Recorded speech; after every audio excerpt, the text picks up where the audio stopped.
हिंदू राष्ट्र बनाने का लक्ष्य बहुत कठिन है। ये बलिदान मांगता है। उस बलिदान को देने के लिए, उस संघर्ष को करने के लिए हम सभी लोगों को तैयार रहना पड़ेगा।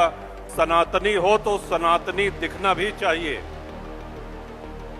कलावा पहना करिए, आप लोग टीका लगाया करिए, धर्मशास्त्रों का अध्ययन करिए। किसी भी दल का प्रत्याशी अगर ये कहे कि मैं वंदे मातरम नहीं गाऊंगा, तो उस प्रत्याशी की ऐसी तैसी करने में कोई कोर कसर मत छोड़िएगा।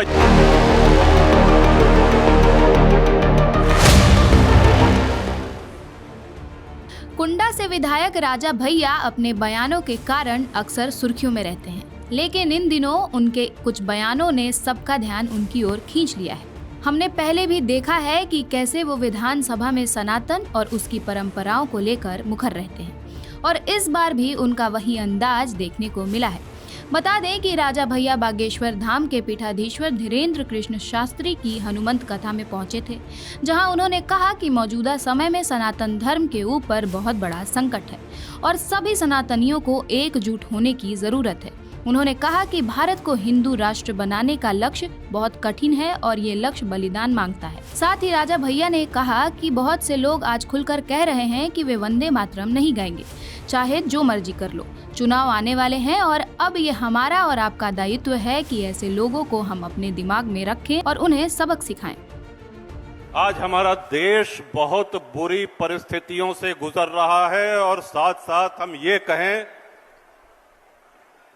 कि हिंदुत्व के ऊपर, सनातन के ऊपर बहुत बड़ा संकट पूरे देश में व्याप्त है। श्री बंकिम चंद्र चटर्जी जी का लिखा हुआ राष्ट्रगीत, जिसको संविधान सभा ने अनुमोदित किया है, वो उत्तर प्रदेश ही नहीं पूरे देश में जहां भी विधानसभा चलती है, लोकसभा होती है, पहले राष्ट्रगीत का गायन होता है, समापन होने के बाद राष्ट्रगान होता है। आज बहुत से ऐसे लोग हैं जो खुलेआम ये कहते हैं कि वंदे मातरम नहीं कहूंगा, जो करना हो कर लो। अब ये हमारा आपका दायित्व है। चुनाव होने वाले हैं, आप भी दिमाग में ध्यान में रखिएगा। किसी भी दल का प्रत्याशी अगर ये कहे कि मैं वंदे मातरम नहीं गाऊंगा, तो उस प्रत्याशी की ऐसी तैसी करने में कोई कोर कसर मत छोड़िएगा। ये भी ध्यान दीजिएगा कि किस राजनीतिक दल ने ऐसे राष्ट्र विरोधी लोगों को टिकट दिया है। हिंदू राष्ट्र बनाने का लक्ष्य बहुत कठिन है। ये बलिदान मांगता है। उस बलिदान को देने के लिए, उस संघर्ष को करने के लिए हम सभी लोगों को तैयार रहना पड़ेगा। सिर्फ इतना ही नहीं, राजा भैया ने यहाँ तक कह दिया कि अगर आप सनातनी हैं तो सनातनी दिखने भी चाहिए।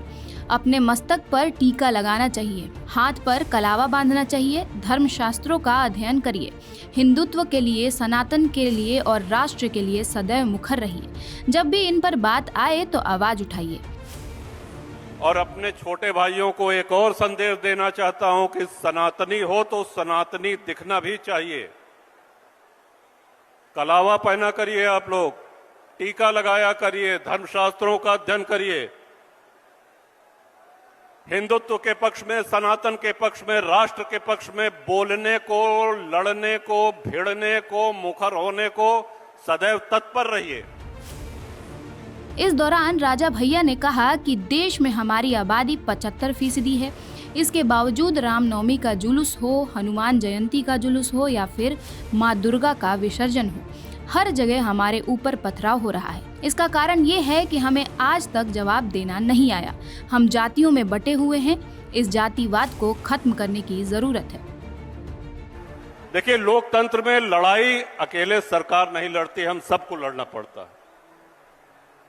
आज श्री रामनवमी का जुलूस हो, आज श्री हनुमान जी महाराज के जन्मोत्सव का जुलूस हो, दुर्गा मां के विसर्जन का अवसर हो, हर जगह हम पे पथराव होता है, हर जगह हम पे वार होता है। और ये तब हो रहा है जब हम 75% जनसंख्या इस भारत की हैं।